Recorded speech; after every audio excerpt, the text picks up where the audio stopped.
नमस्कार दोस्तों। विराट कोहली ने आज से कुछ दिन पहले ट्विटर पर एक वीडियो शेयर किया था जिसमें उन्होंने कहा यह साल काफी कठिनाइयों भरा साल रहा है कोविड-19 की सेकेंड वेव की वजह से। जैसे हम दिवाली की ओर आगे बढ़ते हैं, मैं आपके साथ कुछ टिप्स शेयर करना चाहूंगा कि कैसे आप दिवाली सेलिब्रेट कर सकते हैं अपनी फैमिली के साथ। ये कहते हुए उन्होंने साथ में कुछ मिठाइयों की फोटो शेयर करी और अपनी फोटो शेयर करी ट्रेडिशनल कपड़ों में। उन्होंने ये नहीं कहा कि क्या टिप्स हैं उनकी दिवाली को लेकर, लेकिन बस इतना कहना कि उनकी कुछ टिप्स हैं, वो कुछ टिप्स शेयर करेंगे, काफी था कुछ लोगों को ट्रिगर करने के लिए। बवाल मच गया इसके बाद। जो ट्रोलिंग उन्होंने फेस करी इस चीज को लेकर, इतनी छोटी सी चीज को लेकर, आप बिलीव नहीं कर सकते। इस हद तक पहुंच गया कि कुछ साइकोपाथ लोग तो उनकी छोटी बेटी को जाकर गालियां देने लग रहे थे, धमकियां देने तक लग रहे थे। अब ये कोई इकलौता केस नहीं था। आपने अगर ध्यान दिया हो, पिछले कुछ टाइम से ये एक रेगुलर ट्रेंड सा बनते जा रहा है देश में कि हर महीने हर हफ्ते किसी कंपनी को, किसी फिल्म को पकड़ के बॉयकॉट करो, किसी सेलिब्रिटी की ट्रोलिंग करो, उनके खिलाफ गंदी गंदी गालियां दो। और एक स्पेसिफिक ग्रुप लोगों का, एक स्पेसिफिक पॉलिटिकल पार्टी के सपोर्टर्स का ग्रुप यहां पर सबसे ज्यादा एक्टिव दिखता है ये चीजें करने में। वो ग्रुप अपने आप को कल्चर का ठेकेदार समझने लग गया है। An Indian jewelry brand has pulled an advertisement featuring an interfaith family after a massive backlash on social media. Fab India has been targeted online and by the BJP after an ad for its latest clothing collection called Jashn-e-Riwaz. Virat Kohli and an ad on Diwali is what really got him into trouble with netizens. Amir Khan, it appears, has landed himself in trouble. Can people not unite? Why are motives red if there is an advert which talks about communal harm? चलिए पहले इस fab India के case को देखते हैं जरा। Fab India एक company है जो मेनली कपड़े बनाती है। रिसेंटली इन्होंने एक एड रिलीज करी थी जिसको लेकर बहुत आउटरेज हुई थी।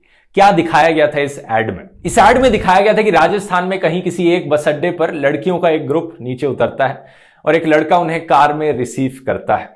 ये गाड़ी में साइड से गुजरते हैं कुछ लोगों के जिन्होंने ट्रेडिशनल कपड़े पहने होते हैं और कुछ ट्रेडिशनल कपड़े खरीदते भी हैं। गांव में दो लोग दिखते हैं जिन्होंने ट्रेडिशनल राजस्थानी पगड़ी पहनी हुई अपने सर पर। इसके बाद ये घर पहुंचते हैं और घर पर इनका स्वागत करती है एक बुजुर्ग औरत, ट्रेडिशनल तरीके से आरती करके इनके सर पर टीका लगाकर। फिर ये ट्रेडिशनल स्टाइल में खाना खाते हैं और ड्राइंग रूम में बैठकर ट्रेडिशनल डांस देखते हैं। और फिर औरतें ड्रेसअप होती हैं ट्रेडिशनल कपड़ों में, ट्रेडिशनल ज्वेलरी के साथ। मैं ट्रेडिशनल शब्द को इतना ज्यादा इस्तेमाल कर रहा हूं क्योंकि इनकी एड ऑब्वियसली इस ट्रेडिशनल चीज को हाईलाइट करना चाह रही थी। इसमें ये दिवाली भी सेलिब्रेट करते हुए दिखाते हैं, दिए जलाकर, फिर से एक ट्रेडिशनल तरीका दिवाली सेलिब्रेट करने का। अब इस पूरी एड की जो थीम है वो है सेलिब्रेशन ऑफ ट्रेडिशन, अपने ट्रेडिशन को सेलिब्रेट करना। तो इनकी कंपनी में कोई एडवर्टाइजिंग का बंदा बैठा होगा, उसने सोचा होगा कि मैं इस पूरी मार्केटिंग कैंपेन को क्या नाम दूं, किस तरह से हम ट्रेडिशन को सेलिब्रेट कर सकते हैं।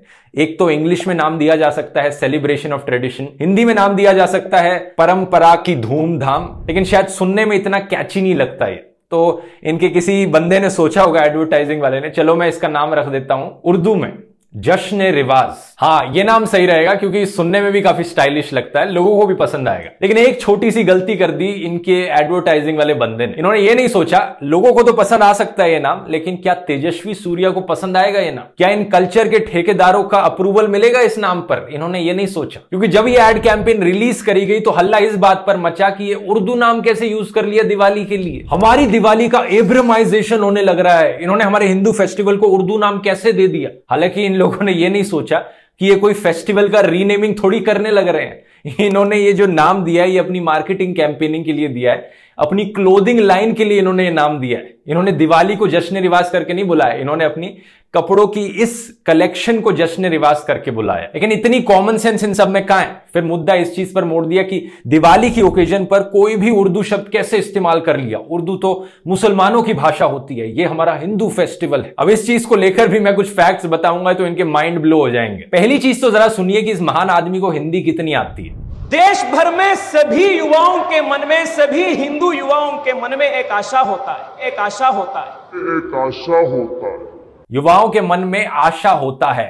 आशा होती है नहीं, आशा होता है। अब देखिए एक्सक्यूज किया जा सकता है क्योंकि ये कर्नाटका से है, कर्नाटका में काफी लोगों को हिंदी नहीं आती, लेकिन क्या कर्नाटका के मुस्लिम्स फिर उर्दू में बात करते हैं या कन्नड़ा में बात करते हैं? ऑब्वियसली कन्नड़ा में बात करते हैं। मुस्लिम्स जो केरला में रहते हैं वो उर्दू में बात करते हैं या मलयालम में बात करते हैं? और वैसे जो वेस्ट बंगाल में मुस्लिम्स रहते हैं वो उर्दू में बात करते हैं या एक दूसरे से बंगाली में बात करते हैं? रियलिटी ये है दोस्तों की भाषाओं में भी धर्म ढूंढना ये lowest level of communal politics है। इन लोगों को हर चीज में हिंदू मुसलमान करना होता है, तो ये अब इस हद तक पहुंच गए हैं कि लैंग्वेजेस में भी ये हिंदू मुस्लिम करने लग गए। रियलिटी ये है कि उर्दू एक इंडियन लैंग्वेज है जो इंडिया में ही ओरिजिनेट हुई है। इंडियन हिस्ट्री थोड़ी पढ़ लो, एक हाइब्रिड लैंग्वेज हुआ करती थी हिंदुस्तानी, बाद में वो सेपरेट हुई उर्दू और हिंदी में। क्या आप जानते हैं दोस्तों हमारे लेजेंडरी ऑथर प्रेमचंद भी उर्दू में लिखा करते थे? उनकी नॉवल सेवा सदन एक्चुअली में ओरिजिनली उर्दू में लिखी गई थी। इनफैक्ट हमारी आजादी के टाइम पर भी फ्रीडम फाइटर्स ने उर्दू में स्लोगन्स उठाए थे। सरफरोशी की तमन्ना अब हमारे दिल में है, देखना है जोर कितना बाजू एक कातिल में है। इनफैक्ट भगत सिंह ने पॉपुलराइज किया था उर्दू में स्लोगन इनकलाब जिंदाबाद। तो इन लोगों के हिसाब से अगर ये उस टाइम पर मौजूद होते तो ये लोग तो कहने लग जाते कि Bhagat Singh is trying to abramize the freedom movement. इन लोगों के हिसाब से आजादी को भी एब्रमाइज करने की कोशिश करी जा रही थी। इसके बाद एक अगली एड जिसको लेकर इन कल्चर के ठेकेदारों ने हल्ला मचाया था वो थी सियाट की एड जिसमें आमिर खान थे। अब इस एड में आमिर खान ने यह नहीं कहा था कि पटाखे नहीं जलाने चाहिए, इन्होंने कहा था कि पटाखे जला लो लेकिन अपने सोसाइटी के अंदर, सड़कों पर जाकर नहीं जहां पर ट्रैफिक है। अनार बम, सुतली बम, चकरगिन्नी, पटाखे फुलाएंगे लेकिन कहां? सोसाइटी के अंदर, रोड गाड़ी चलाने के लिए, पटाखे जलाने के लिए नहीं। मतलब जनरल सेफ्टी की बातें हैं ये तो, कि सड़क पर जाकर जलाओगे, वहां पर गाड़ियां आती जाती हैं, गाड़ियों को प्रॉब्लम हो सकती है, इनफैक्ट आप अपनी जान खतरे में डाल रहे हो अगर सड़कों पर जाकर ये करने लग गए तो। इसलिए अपनी सेफ्टी के लिए इधर ही किया करो, अपने सोसाइटी के अंदर, अपार्टमेंट कॉम्प्लेक्स के अंदर। लेकिन नहीं, इसको लेकर भी हल्ला मच गया।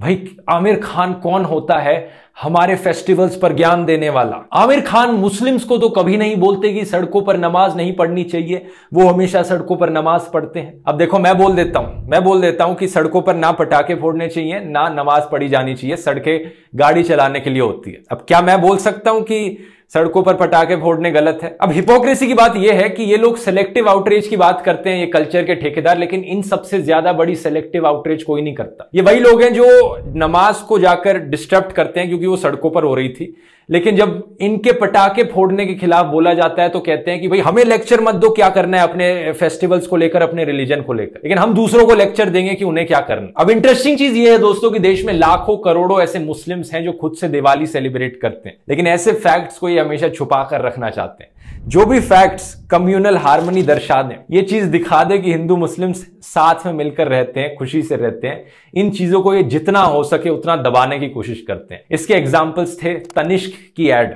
और सर्फ एक्सेल की एड फॉर एग्जाम्पल। वो एड्स कम्युनल हार्मनी दर्शा रही थी, हिंदू मुस्लिम साथ साथ, लेकिन इनके एजेंडा में ये फिट नहीं बैठता। इनका मकसद है कि हिंदू मुसलमान को जितना एक दूसरे से अलग कर सको उतना अच्छा है, इनकी पॉलिटिक्स के लिए वो अच्छा है। अभी जब ईद आई थी, इस पिक्चर को काफी जगह शेयर किया गया था, जहां पे एक हरियाणवी आदमी मुस्लिम को कहने लग रहा है, रे भाई तन्ने ईद की राम राम। अब इस पिक्चर को कम्युनल हार्मनी का एक मैसेज देखा जा सकता है कि कैसे हिंदू मुस्लिम्स एक दूसरे को ग्रीटिंग दे रहे हैं, खुश हो रहे हैं, या फिर अगर इनके घटिया दिमाग की तरह लोगों की सोच होने लग गई तो इस चीज को ऐसे भी देखा जा सकता है कि ईद को हिंदूआइज करने की कोशिश करी जा रही है। अभी विराट कोहली जब मोहम्मद शमी के सपोर्ट में खड़े हुए थे तब भी ये कल्चर के ठेकेदार इतने भड़क गए थे। क्यों? क्योंकि वहां पर भी एक कम्युनल हार्मनी का मैसेज कहीं ना कहीं दिख रहा था कि एक हिंदू मुस्लिम साथ में आ रहे हैं। ये उस चीज से इतनी नफरत करते हैं।